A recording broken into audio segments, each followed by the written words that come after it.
Ini ada beberapa pertanyaan berhubungan dengan Lailatul Qadar, Ustaz. Berapa banyak? Ada 3 kayaknya sih. Satu, Khair, masalah insyaallah. tanda-tandanya, apakah ada hujan sebelum malam itu, apakah waktunya selepas maghrib dan sebelum subuh, apakah paginya kita bisa tahu semalam Lailatul Qadar dengan pandangan matahari, seperti itu, Ustaz. Oh, ada satu lagi, Ustaz, masalah Lailatul Qadar ini, yaitu apakah malam Lailatul Qadar ini dinamakan Qadar karena bisa mengubah takdir seseorang, yaitu seperti kata Nabi, doa seseorang bisa mengubah takdir, panjang umurnya, sehat, kesehatan badannya, dan seterusnya. Baik, saya akan mulai dulu dari pertama supaya kita bisa urutkan dengan lebih sistematis.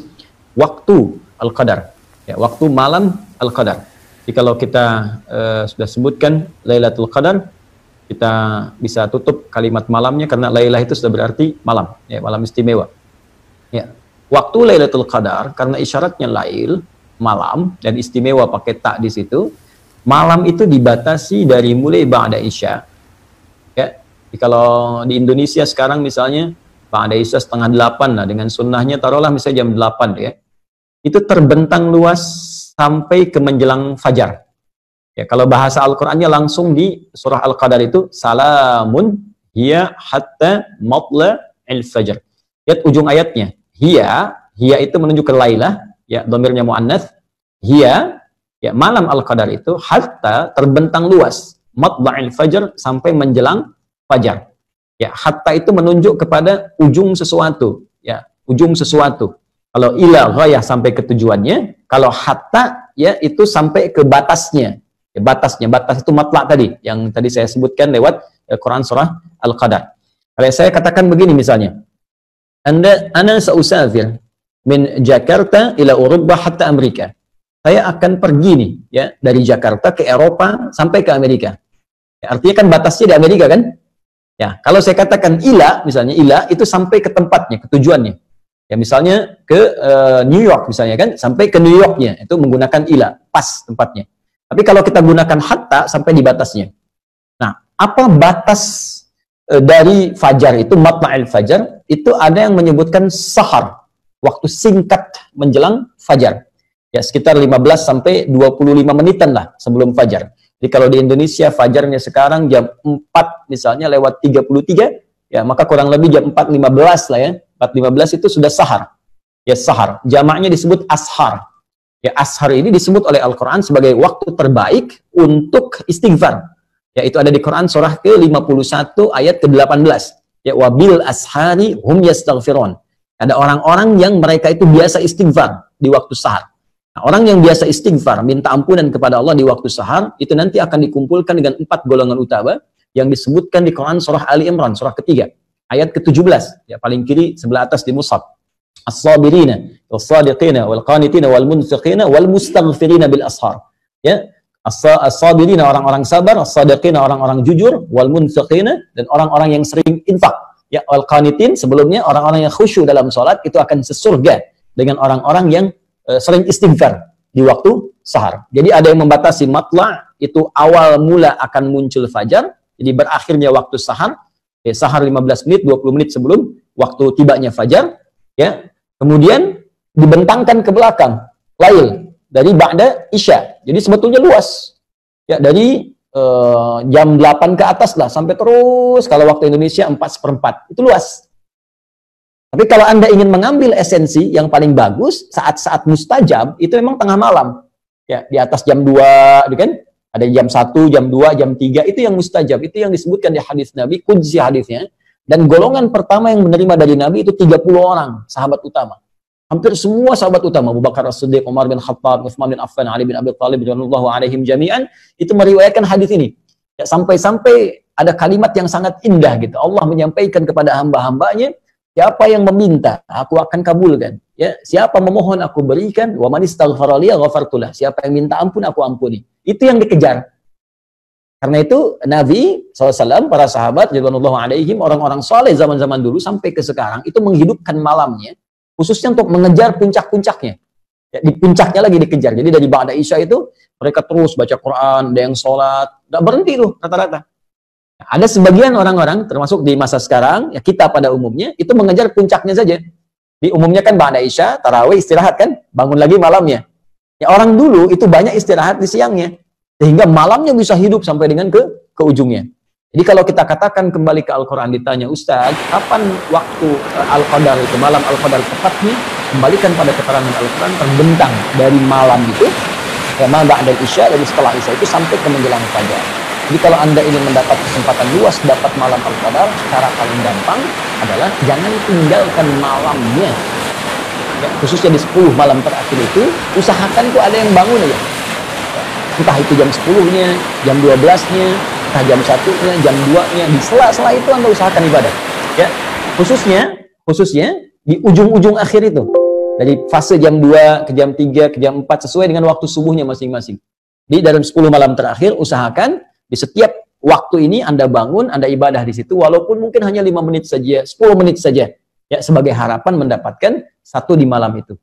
Bahkan ada rumus dari ulama yang lebih dahsyat lagi. Kalau memang sama sekali ya kita nggak ingin ketinggalan dapat malam Al-Qadar, ingin dapat waktu itu, maka gampangnya setiap malam Ramadan dari awal pertama sampai terakhir jangan ketinggalan.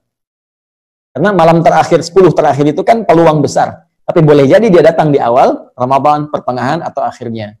Karena itu bagi kita yang menyiapkan malam-malam terakhir, cara paling gampang kalau ingin dapat, jangan tinggalkan setiap malamnya, batas akhirnya setidaknya menjelang fajar, bisa 10-25 menit sebelum fajar. Ini waktunya, ya, terkait dengan, ya Ustadz, apakah tanda malam Al-Qadar bisa diamati, gitu kan?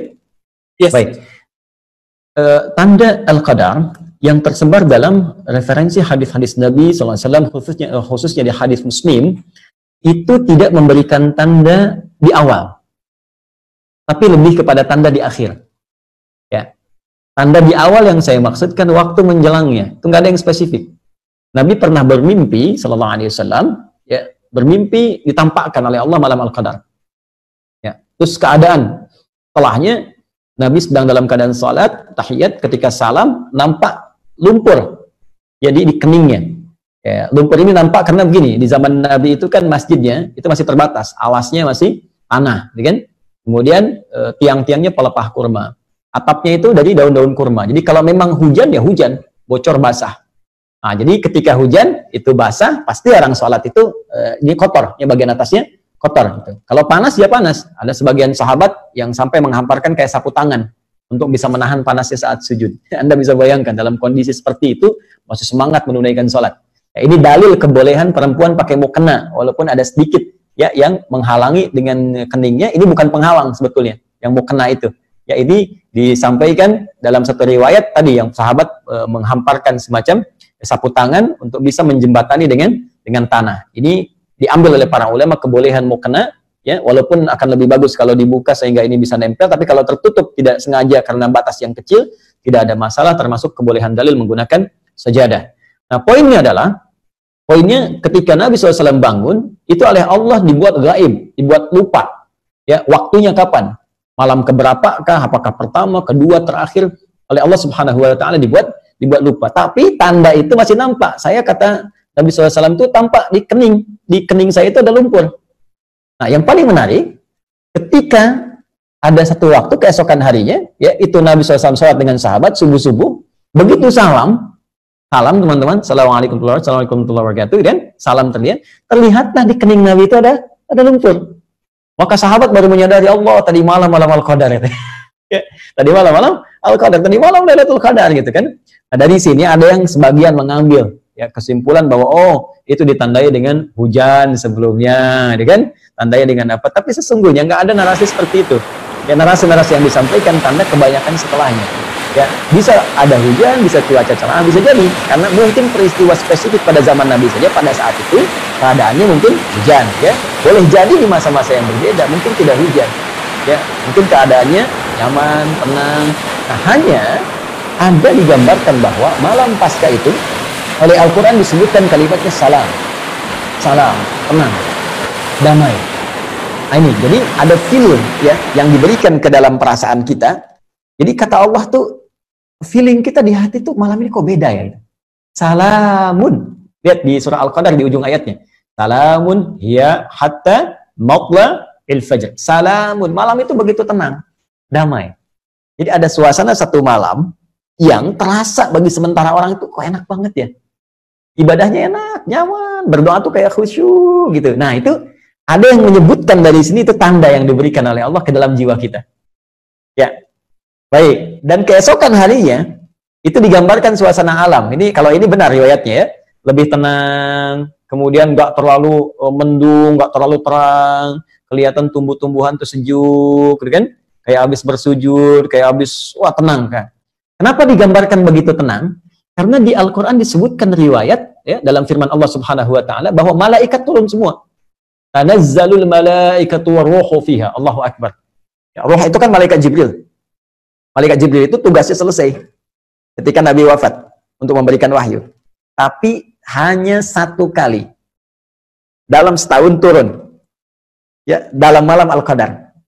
Tugasnya selesai, hanya setahun sekali turun di malam Al-Qadar. Tanazzalul malaikatu waruhu fiha. Di malaikat saking dahsyatnya malam Al-Qadar, semua malaikat turun. Termasuk Jibril. Ya, malaikat itu jamak dari kata malakun. Kalau malakun satu, ya, mahadza basyara, ya, in hadza illa malakun karim. Kata orang-orang sosialita yang kumpul di masa Nabi Yusuf, yang ini sih bukan manusia, ini malaikat yang nyamar jadi manusia. Satu orang malakun. Kalau banyak itu malaikat. Jadi saking padatnya bumi, itu malaikat turun. Saya punya bejana nih, ini kan kalau ini pot ya. Kalau ini saya kosongkan, teman-teman. Saya isi 1-2 kelereng. Saya goyang-goyang gini bunyi kan? Kan? Tapi kalau saya isi penuh kelerengnya, semua sini. Saya goyang-goyang gini diam kan? Gak ada suara. Nah, ini yang diisyaratkan oleh para ulama, saking turunnya banyak malaikat, padat keadaan bumi, sampai-sampai keadaan alam tuh begitu tenang. Berisik gak ada, angin berisik tuh gak ada. Ya, ribut-ribut gak ada. Teduh, kenapa? Banyak malaikat yang turun.